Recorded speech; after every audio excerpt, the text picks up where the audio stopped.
के मोहम्मद साहब यहाँ बैठे हैं, उनका विशेष अभिनंदन करती हूँ।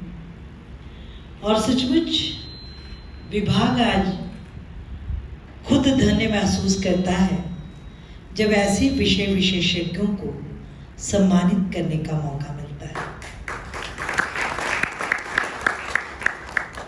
परम श्रद्धेय डॉक्टर विष्णु श्रीधर वाकणकर साहब के मानस पुत्र ही हैं नारायण व्यास जी, जैसे अभी उनकी आत्मीय प्रस्तुति से आपने और हमने जाना। मैं भी उन सौभाग्यशाली लोगों में से हूँ जो वाकणकर जी की धर्मपत्नी थी।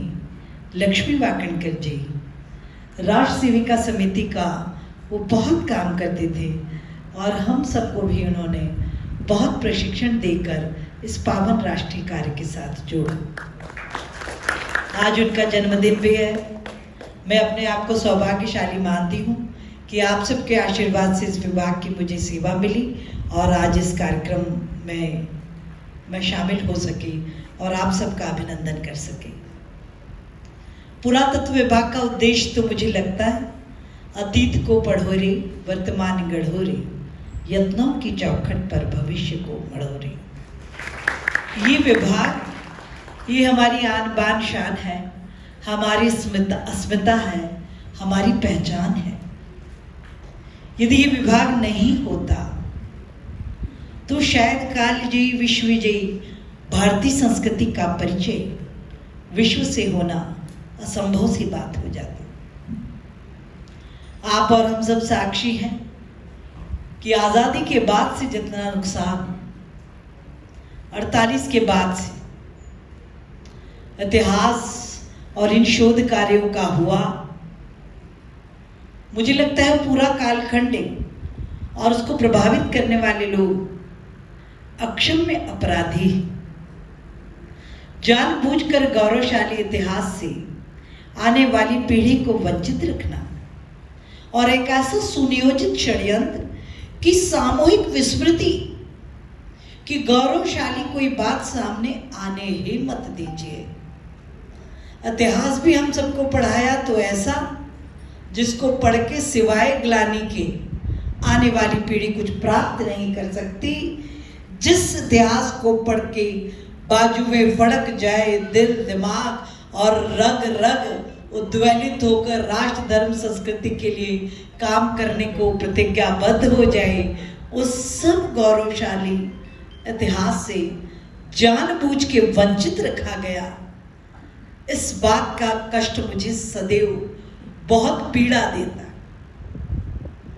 कि कैसा तथाकथित बुद्धिजीवियों का ये षड्यंत्र था देश के साथ कि आने वाली पीढ़ी अपने भारतीय इतिहास का, अपनी पुरातात्विक संपदा का गौरव ही ना कर सके। पर धन्य हो प्रभु की कृपा, क्योंकि ये कालजयी विश्वविजयी भारतीय संस्कृति है, ये सत्य सनातन वैदिक परंपरा है। इसको कोई कितने दिन तक छुपा कर रख सकता है। जैसे ही राष्ट्रीय नेतृत्व परिवर्तन हुआ, राष्ट्र नायक मोदी जी के नेतृत्व में नई शिक्षा की नीति के माध्यम से जिस प्रकार से सारे नवाचार सामने आ रहे हैं, बहुत गर्व महसूस होता है। और गौरव तब और बढ़ जाता है जब के मोहम्मद साहब जैसे पुरातत्ववेत्ता राम मंदिर की प्रामाणिकता को तथ्यों के साथ संवैधानिक दायरे में लाकर हम सब जानते हैं वाकणकर जी नहीं होते तो भीमपेटका से हमारा परिचय नहीं होता, और वो परिचय नहीं होता तो ना जाने कितना गलत सलत इतिहास हम पढ़ते रहते कि आर्य तो बाहर से आए, घोड़ा भी बाहर से था, वो फूल वो घोड़े वो कैसे उन्होंने सिद्ध किया कि लाखों लाख वर्ष पुरानी ये परंपरा है और भारत जगत गुरु था, है और रहेगा जब तक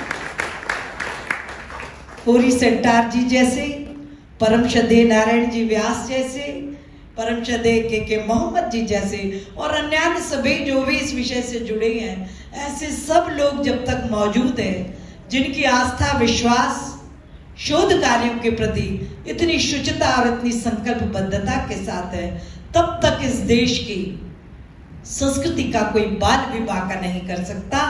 धन्य हैं आप सब।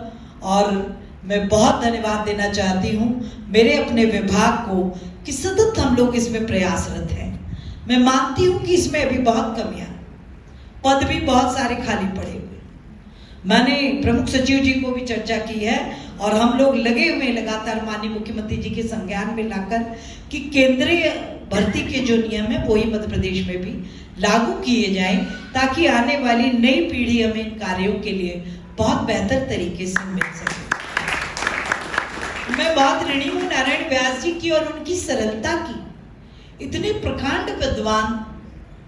एक दिन जब मैंने इच्छा व्यक्त की कि मैं मिलने आना चाहती हूँ सर, तो बोले तुम नहीं आओ बेटा, मैं ही आता। आप सोचिए, वो घर पधारे, वो घर धन्य हुआ। उन्होंने बड़ी उदारता से कहा कि आपको इस क्षेत्र में कोई भी मेरी मदद, कोई मार्गदर्शन चाहिए, मैं तो सतत काम करना चाहता हूँ, आप तो मुझे बस काम के लिए कहीं ना कहीं जोड़ दीजिए। मैं उसी ऊर्जा, उसी लगन और मेहनत से जब तक ये मेरा जीवन है इस पावन कार्य को करना चाहता हूँ। तो के मोहम्मद साहब का तो मार्गदर्शन हमको मिलना तय हो ही गया। हम परम श्रद्धेय नारायण व्यास जी का भी मार्गदर्शन मध्य प्रदेश में प्राप्त करेंगे, ऐसा मैं आप सबको विश्वास दिलाती हूँ। आप सब इस कार्यक्रम में शामिल हुए, आप सबका अभिनंदन, कोटि कोटि धन्यवाद। बोलिए भारत माता की।